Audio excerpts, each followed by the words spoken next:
अग्नि परीक्षा। लक्ष्मी ने आंखों के सपने लिए हुए ससुराल की दहलीज पर कदम तो रखा। बहुत सुखद का एहसास हुआ।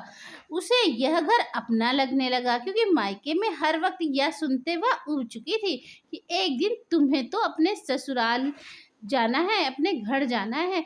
यह वाक्य लक्ष्मी के दिन मन को बहुत आहत करते, मगर वह किसी से कुछ नहीं कहती और चुपचाप अपने काम में मन लगाने का प्रयत्न करती। जैसे लक्ष्मी का रिश्ता राजेश के साथ पक्का हुआ, तो उससे भी अपने आंखों में सपने सजाना शुरू कर दिए। उसे तो सिर्फ यह पता था कि अब उससे भी अपना घर मिल जाएगा। वह अपरिचित सी थी कि कैसा होगा ससुराल, कैसे उन्हें सभी के साथ सामंजस्य बैठाना है। वह एकल परिवार में रहते हुए अपना जीवन जी रही थी, जहाँ पर उसका कोई मार्गदर्शन नहीं था। सौतेली माँ को तो खुद से ही फुर्सत नहीं मिलती थी। वह कभी कभी तो लक्ष्मी से बात करने का समय निकाल पाती थी। माँ का अधिक साथ ना मिल पाने से घर का रसोई का काम भी ज्यादा सीख नहीं पाई थी। कुछ दिनों तो ससुराल में सब ठीक ठाक चलता रहा। सासू माँ ने भी भरपूर प्यार जताने का प्रयास किया, लेकिन उनकी आवाज की कठोरता किसी के भी मन पर कोई सकारात्मक प्रभाव नहीं डाल सकी। लक्ष्मी ने ससुराल में आते ही सभी कार्यों को पूरे मन से समझने की कोशिश की, लेकिन यह क्या, उसके काम में हमेशा कुछ न कुछ नुक्स ननद और सास के द्वारा निकाला ही जाता। वह बहुत आहत होती, मगर मुंह से कुछ ना कहती। जैसे लक्ष्मी ने रसोई में दोपहर का खाना तैयार करके रखा और अपने कमरे में सफाई करने के लिए जाने लगी, सास की कर्कश आवाज सुनकर वह जड़सी हो गई। कहाँ जा रही हो महारानी, अब कमरे में जाकर सो मत जाना। लक्ष्मी मन ही मन सोचने लगी, ससुर जी तो ऐसा नहीं है, वह हमेशा कितना ख्याल रखते हैं। जब भी दुकान से घर आएंगे तो बहू की पसंद का कुछ न कुछ खाने का सामान अवश्य लाते। सुबह ही पूछ कर जाते, बेटा आज क्या लाना है। ससुर के प्यार भरे स्वभाव के कारण वह स्वयं का दुख भूल जाती और सारा वक्त घर में कामकाज में बिता देती। सास और ननद ससुर की इस बात के भी ताने देती कि हमारी परवाह किसी को यह है ही नहीं। कभी सास का, कभी देवर नंद को ख्याल रखते हुए समय का ध्यान ही न रहता। उसे अपनी तो परवाह ही नहीं रहती, लेकिन पति के आने से पहले खुद को संवार कर ठीक करना जानती थी। सास ननद के ताने तानों के अंदर ही अंदर छत बिछत होती जा रही थी। वह अपने मन की बात अपने पति से भी नहीं कह पाती थी।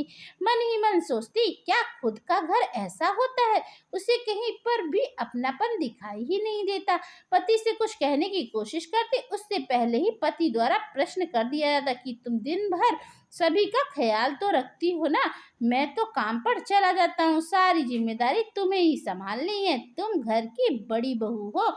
लक्ष्मी मन ही मन सोचती कि मैं इस घर की बहू हूँ, क्या मुझे यहाँ के लोग बेटी का अधिकार कभी न देंगे। अब मैं क्या कहाँ जाऊँ, सभी से तो यही कहा था कि ससुराल ही तुम्हारा घर है। लक्ष्मी को रह रह कर पापा के घर की याद सताने लगी। लक्ष्मी को दिन भर सांस लेने की भी फुर्सत न मिलती। सास जो थोड़ा बहुत घर का काम करती थी, उन्होंने भी लक्ष्मी के आने के बाद धीरे धीरे घर के सारे काम छोड़ दिए।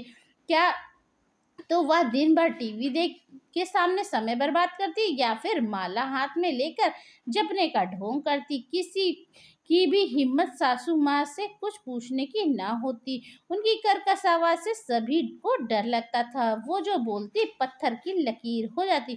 यदि घर में सिलेंडर खत्म हो जाता तो लक्ष्मी को डांट पड़ती, तुम देख कर नहीं चलाती हो, कितना जल्दी खत्म हो गया।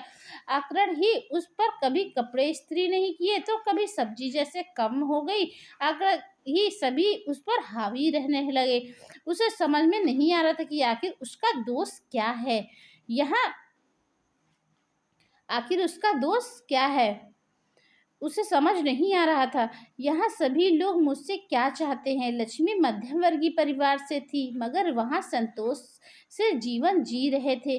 क्यों बहू को ही हमेशा अग्नि परीक्षा से गुजरना होता है। क्यों घर के सदस्य बहू को घर का सदस्य नहीं मानते, चाहते हर पल क्यों अंगारों में चलने को कहा जाता है। क्या उसे इस प्रकार परिपक्व बनाया जा रहा है, या फिर कोमल मन की छलनी। मन को छलनी किया जा रहा है, लेकिन यह क्या, एक दिन वह स्वयं सच संवर कर तैयार कर लेती है, अग्नि परीक्षा के लिए और सदा के लिए विदा हो जाती है। घर परिवार समाज की यह दुर्दशा चिंता करते करते और एक प्रश्न चिन्ह छोड़ जाती है सदा के लिए, आखिर कब तक बहू को देनी होगी अग्नि परीक्षा। दोस्तों, इस वीडियो को लेकर आपकी क्या राय है, हमें कमेंट बॉक्स में बताना ना भूलें, और इसी तरह की अच्छी अच्छी कहानियों के लिए हमारे चैनल को सब्सक्राइब करें, ज़्यादा से ज़्यादा लोगों तक शेयर करें, और नए हैं तो चैनल को सब्सक्राइब करें। तब तक के लिए बाय बाय।